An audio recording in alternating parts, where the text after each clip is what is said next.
Years later, I was walking on First Avenue when I noticed a basket of living turtles in front of a fish store. They were as dry as a heap of old bones in the sun. Nevertheless, they were creeping over one another gimpily, doing their best to escape.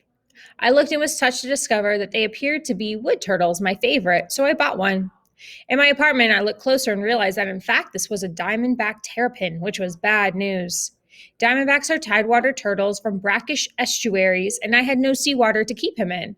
He spent his days thumping interminably against the baseboards, pushing for an opening through the wall. He drank thirstily but would not eat, and had none of the hardy, accepting qualities of wood turtles. He was morose, paler in color, sleeker and more oriental in the carved ridges and rings that formed his shell. Though I felt sorry for him, finally, I found his unrelenting presence exasperating. I carried him, struggling in a paper bag, across town to the Morton Street Pier on the Hudson River.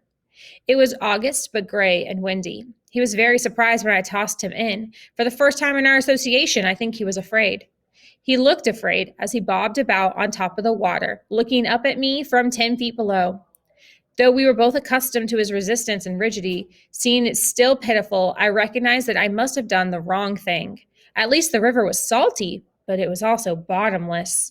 The waves were too rough for him and the tide was coming in, bumping him in against the pilings underneath the pier.